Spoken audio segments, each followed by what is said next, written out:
Kembali di Rakyat Bersuara, di sini saya langsung bertanya pada Kanjeng Raden Mas Tumenggung, KRMT Roy Suryo, yang merupakan orang Jawa gitu ya. Jogja ya Mas? Siap, Jogja. Jogja, oke. Kalau orang Jawa, Jogja, Solo, apa yang disampaikan oleh Pak Jokowi menurut saya itu hal yang luar biasa. Bukan biasa lah. Ya. Karena saya ini udah diam loh ya. Saya dimaki-maki, difitnah diam, dimaki diam. Tapi ada batasnya. Rasanya seingat saya Pak Jokowi nggak banyak mengatakan ini. Terakhir 2019. 2019 di Jogja juga waktu itu. Masih jadi presiden. Ya.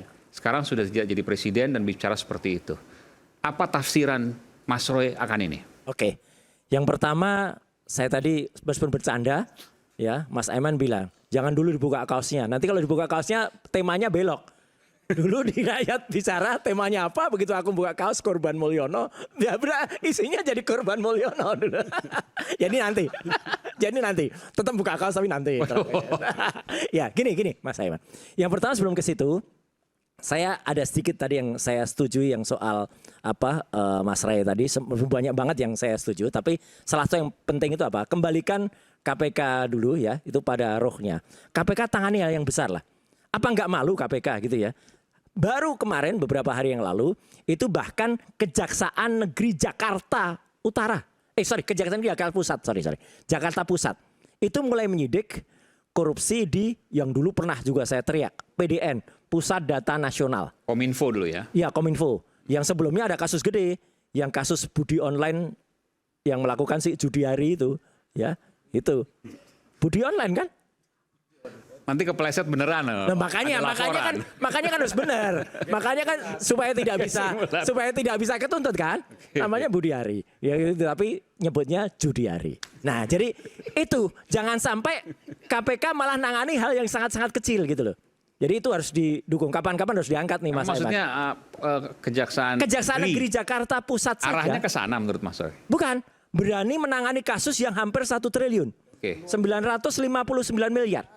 Jadi makanya jangan sampai KPK tuh nangani kasus kecil. Masa kasusnya Mas Hasto ini hanya nggak sampai 1 miliar aja, ya 500 juta ada dikejar ya. Nah tapi yang penting gini, pertanyaan Mas Aiman tadi.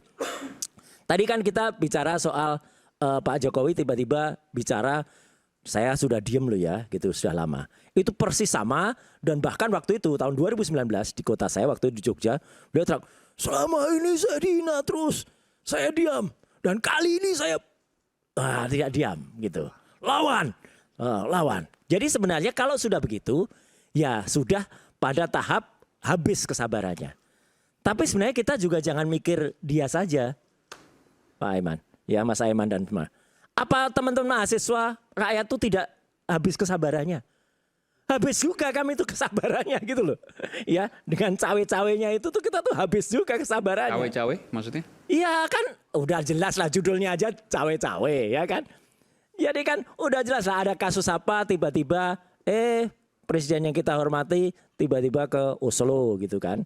Gitu. Terus tiba-tiba ada apa? Ada tadi si Budi Online tadi yang seorang silaturahmi cawe-cawe Mas. Loh ya bisa lah kan. Ya itu kan dugaan yang menurut saya sudut pandang boleh Mas. Juga. Boleh. Sudut pandang Sama boleh. juga saya punya sudut pandang. Oh, iya? Apa yang disampaikan oleh Mas Suryo ini itu sebenarnya karena dugaan yang memang didasari oleh kedengkian. Oh enggak ada dengki. Karena apa? Orang silaturahmi langsung dibilang wah ini cawe-cawe. Pak Prabowo maksudnya ke... Iya, Pak Prabowo tiba-tiba. Satu lagi ada si tadi mantan Menkominfo tadi ya. Udah jelas betul itu kita udah dengar bahkan sudah dipanggil sampai sekian jam. Terus tiba-tiba di konsultasi ke sana, ya kita kan udah dengar udah diungkap oleh bocor halus juga kan. Tiba-tiba belum masih ditunda-tunda gitu loh kasusnya. Baru sekarang hampir aja ini. Ini hampir. Kita tunggu aja nih. Mungkin dalam waktu hitungan hari aja gitu. Nanti akan naik. Tapi ya, artinya gini. Menurut saya sih nggak setuju ya bicara soal bahwa memang apa yang dilakukan oleh Pak Jokowi itu dianggap cawe-cawe, yang disampaikan oleh Mas Suryo yang merasa bahwa menjadi korban di eranya Pak Jokowi. Ya. Nah ini kan sesuatu yang akhirnya perjuangan bukan nilai-nilai.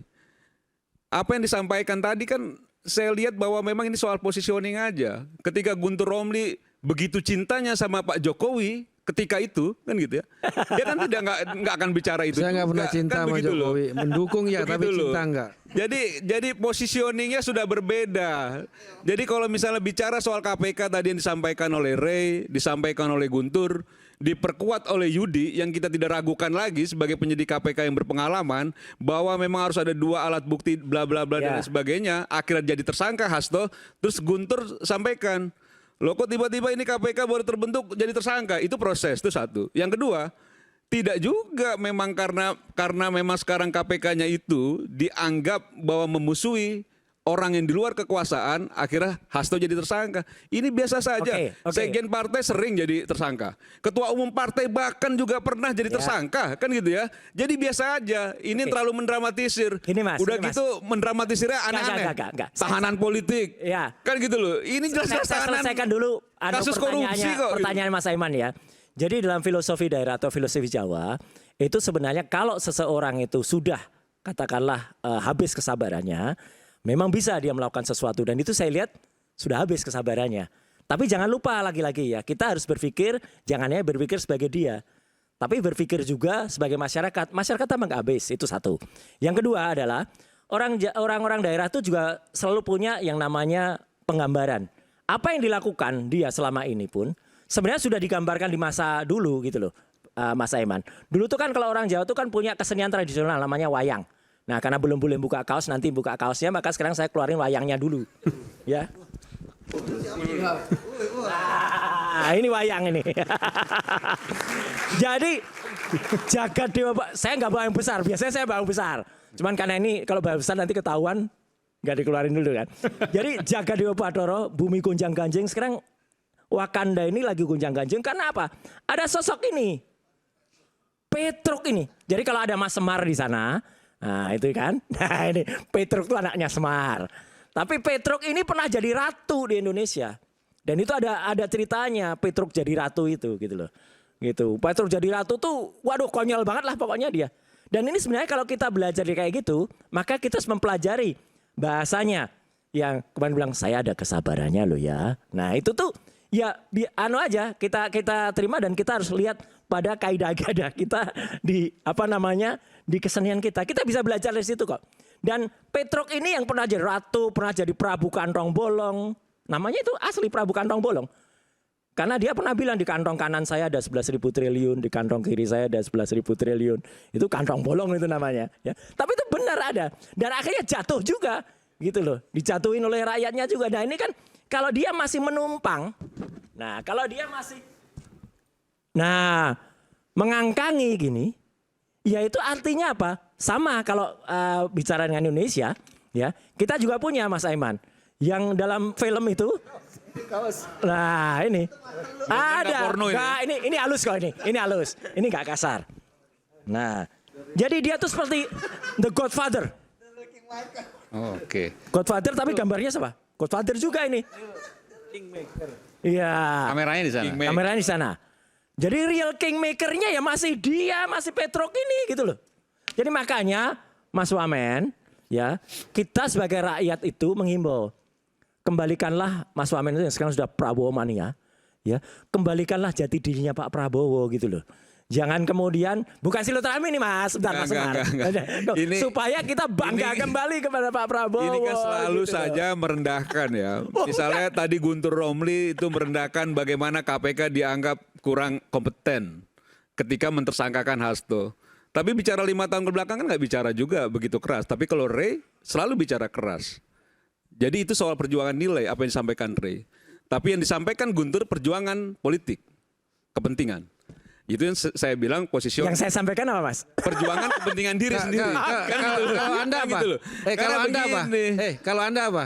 Kalau saya, jelas positioning saya. Sejak Pak Jokowi jadi gubernur Jakarta, sampai dia menyalonkan diri jadi calon presiden 2014, 2019, sampai dia pensiun, saya tetap ada bersama Jokowi. Berarti Anda perjuangan politik Jokowi. Perjuangan, begini, konsistensi pilihan politik terhadap perjuangan yang kita ambil, itu kan soal lain. Tapi bahwa apa yang disampaikan oleh Guntur, gitu, dia sampaikan oleh Deddy Sitorus, itu yang menurut saya itu sesuatu yang ada irisannya juga dengan politik dalam kontestasi yang lalu, Bung Aiman. Bukan soal dendam. Anda terakhir kapan ketemu Pak Jokowi? Ya minggu lalu ya. Minggu lalu, baru dong. Ada yang disampaikan sesuatu terkait kondisi Ya sekarang? kita sering silaturahmi, diskusi. Di Solo itu ya? Yang saya lihat memang beliau ini kan menikmati masa pensiunnya. Makanya saya agak aneh juga gitu kalau misalnya seorang Jokowi ya sudah tidak punya kewenangan lagi sebagai presiden di Republik ini, seolah-olah semua yang terjadi di Republik ini itu persoalannya ada di Pak Jokowi. Oh enggak, karena ini mirip Mas. Mirip dengan kaos ini. Tadi ada yang belum selesai. Makanya maksud saya itu Di kan Godfather aneh. ini, Kan begitu loh. Ini dia sebagai Pertama itu Don Corleone juga dia. merendahkan Pak Prabowo sebagai presiden loh. Oh, enggak. Iya dong. Justru kita bahwa mengingatkan dianggap supaya bahwa Pak Prabowo bangga ini lagi, tidak gitu mampu untuk berdiri sendiri sehingga bisa diintervensi, kan itu merendahkan. Haknya begitu harus loh. diangkat. Itu kan merendahkan. Makanya diangkat. Nah, menurut Pertanyaan relevan gini Mas Roy, Gini. bahwa Pak Jokowi sudah tidak jadi presiden, Ya, persis. Don Corleone tuh udah nggak kok bisa berkuasa. jadi kingmaker, nggak masuk akal gitu loh menurut. Iya dong, Ada kan begitu ceritanya. loh. Ceritanya The Godfather tuh cerita dia Don Corleone sudah nggak berkuasa, tapi dia bilang dia kumpulkan anak buahnya, saya sudah tidak berkuasa lagi, tapi masih menguasai. Ya ini kan kerangka besarnya nih. Mas. Cerita yang dipewayangan dengan realita dengan sistem demokrasi yang sekarang itu berbeda. Adalah. Pertama dia dijatuhkan oleh rakyatnya. Nah Pak Jokowi tidak. Enggak, ini jatuh sendiri juga. Dia turun karena kehendak demokrasi melalui proses demokrasi dan memang limit kekuasaannya hanya dikehendaki 2 periode. Iya kan mau tiga periode tapi nggak bisa. Kita nolak. Bagus. Saya nolak. Bagus. Orang yang pertama nolak 3 periode gak ganti Kita ada di ELC waktu itu. Betul. Ya. Yang teriak-teriak itu teman saya. Iya, Ya yang kan? sekarang jadi wakil. Relawan Jokowi yang laknat itu tuh. Bukan. Iya dong. Bukan. Sekarang jadi Teman-teman Guntur dulu yang dulu 3 periode. Enggak lah. Teman-temannya. Si Projo itu juga Iya. dukung 3 periode kok. Jadi gini. Sama kalian lah, nggak ada. Kalau ditanya Pak Prabowo tidak dikangkangi dan sebagainya, saya rasa 100% tidak. Kedua, Jokowi juga tidak melakukan hal itu. Kingmaker Karena- tadi. Kingmaker apa? Yang membuat kesan itu menjadi orang yang suka cawe-cawe, kingmaker dan sebagainya. Ya kawan-kawan yang selalu punya ketakutan, fobia terhadap Jokowi tinggi. Siapa ya, itu? Ya Om Roy, teman-teman saya. Oh enggak. Om Roy, Enggak lah. kawan-kawan PDIP. Kawan Anda juga misalnya. Ya, kawan saya, itu kawan diskusi Bung Deddy saya. maksudnya? Dan nggak masalah, saya senang. Gitu. Itu kan sudut pandang yang, Yang bagus. baru nyebutkan Bung Deddy kemarin itu. Nah, Deddy Deddy nggak Sitorus. dihitung, Deddy nggak dihitung. Dia nggak masuk, dia entah di mana lah gitu. Guntur yang Dia masuk. jauh. Kalau Guntur dan Enggak, tapi Om Roy, logikanya seperti apa? Pak Jokowi yang sudah tidak penjabat lagi, kok masih punya kekuasaan? Nanti jangan jawab, selepas jeda kami akan segera kembali, tetaplah bersama kami di Rakyat Bersuara.